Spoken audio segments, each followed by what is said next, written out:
Gujarat, and it is a moment of celebration for the BJP. They are growing pillar to pillar, strength to strength, and it is only going to give them the momentum ahead of 2024.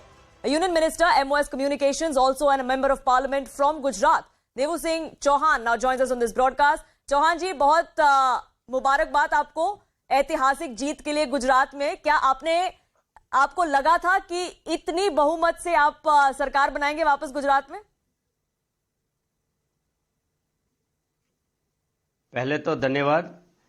और मैं ये आपको बताना चाहता हूं कि day one से हम शुरू से ही बोल रहे थे कि इस बार गुजरात में हम सारे सीट्स का रिकॉर्ड भी तोड़ेंगे और वोट शेयर भी हम पहले से ज्यादा लेंगे और हमारा जो लीड का मार्जिन होगा वो भी सबसे ज्यादा होगा. तो एक तरीके से ये प्रचंड जीत है, ऐतिहासिक जीत है और हमारी उम्मीद के हिसाब से हाँ ये जरूर है कि हमने 157 नहीं सोचा था. हमने ये जरूर सोचा था कि हम 149 जो हमारे पूर्व कांग्रेस के नेता का रिकॉर्ड था उसको हम जरूर तोड़ेंगे और आज हमने उसको पार करके इससे आगे भी पहुंच गए हैं.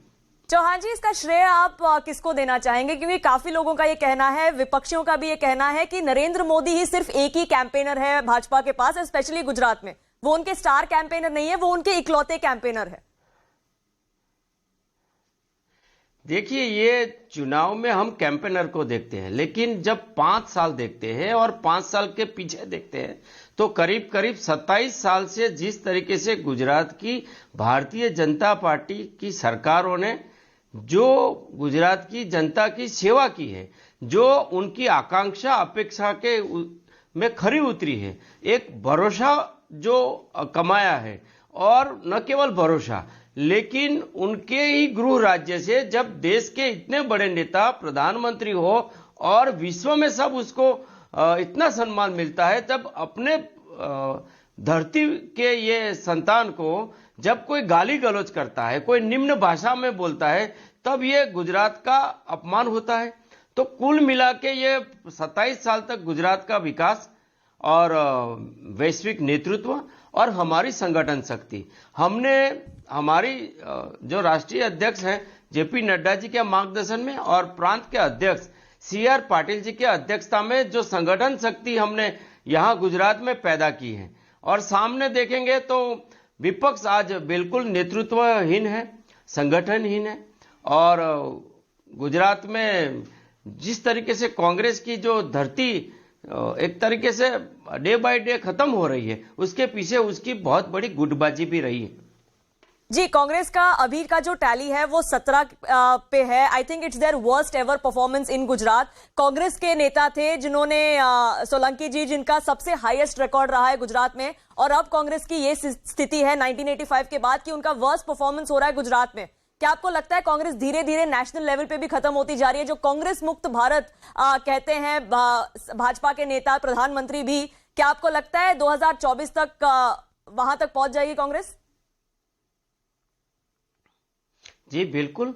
देखिए, कांग्रेस का अब तक का जो लोएस्ट रिकॉर्ड था वो 33 था. 1990 के दशक में जब गुजरात में चुनाव हुए तब भारतीय जनता पार्टी और जनता दल मिल के युति बना के हम लोग चुनाव में गए थे.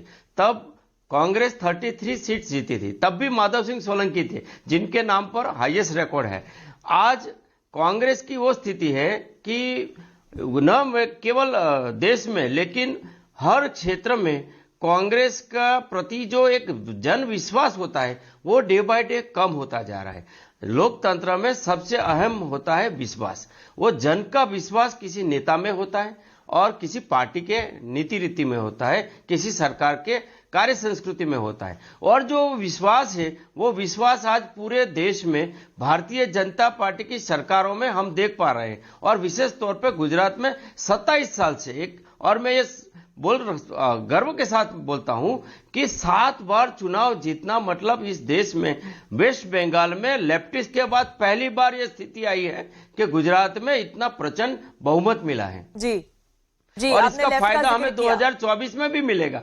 जी, आपने लेफ्ट का जिक्र किया, वहां 34 साल थे, आपके ये पूरे टर्म हो जाएंगे तो 32 साल हो जाएंगे गुजरात में, तो कांटे की टक्कर तो हो ही रही है and that is the only comparison that is being made. But कांटे की टक्कर की अगर बात हो तो आम आदमी पार्टी का जो परफॉर्मेंस रहा है, बेशक अरविंद केजरीवाल ने, आम आदमी पार्टी के नेताओं ने कहा कि हम सरकार बनाएंगे, हमारी जो सीट टैली होगी वो काफी ज्यादा होगी, बट वो दिखाई नहीं दे रहा। अभी सिर्फ 5 सीट मिले हैं उनको, लेकिन उनका जो वोट शेयर है वो 13 से 14% तक का है और ऐसा लग रहा है कि सारे जो वोट्स आम आदमी पार्टी की तरफ गए हैं वो कांग्रेस के वोट बैंक से गए हैं। तो क्या गुजरात में या पूरे देश में आपको लगता है कि आम आदमी पार्टी कांग्रेस की जगह लेके आपका ऑल्टरनेटिव बन जाएगी?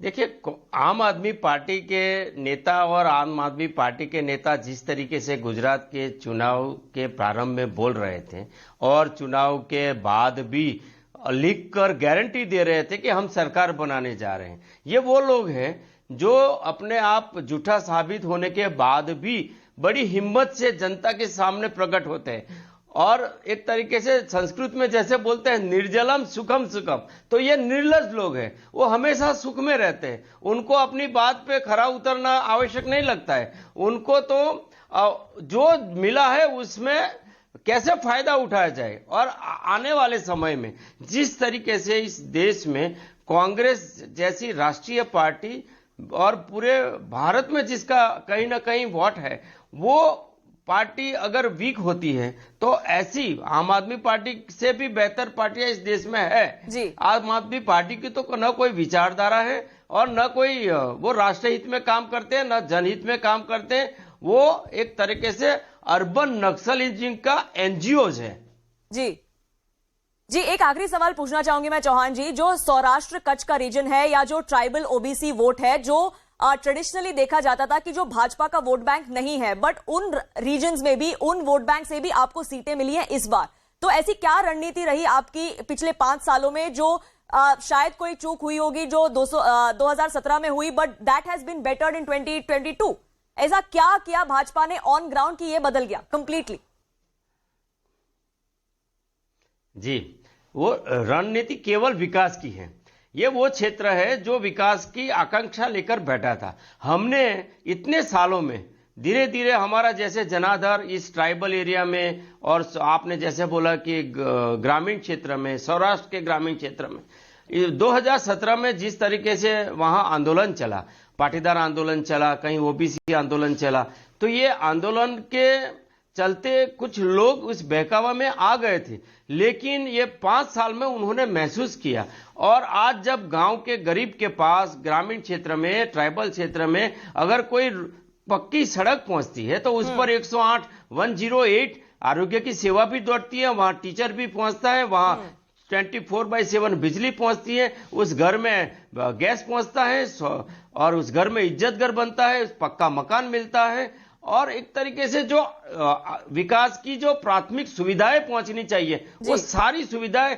इन आदिवासी क्षेत्रों में पहुंची है। और आदिवासी क्षेत्र में अभी बड़ौदा से आसपास ये हालोल कालोल जो ट्राइबल एरिया है, वहां तो हम साइकिल से लेकर प्लान बनाने जा रहे हैं, मैन्युफैक्चरिंग सेक्टर का हब बन रहा है, तो ये एम्प्लॉयमेंट जनरेशन का बहुत बड़ा काम ट्राइबल क्षेत्र में भी हुआ है। कुल मिला के जो विकास की जो इंक्लूसिव ग्रोथ होना चाहिए, सबको साथ में लेकर सर्वसमावेशी जो डेवलपमेंट होना चाहिए वो हमने करके दिखाया है। So Vikas model has been the model और वही रेजोनेट हुआ है जनता के साथ गुजरात में, वही रेजोनेट होगा 2024 में देश की जनता के साथ भी, यही विश्वास बीजेपी का है। चौहान जी, धन्यवाद हमसे बात करने के लिए यहाँ CNN News 18 पे।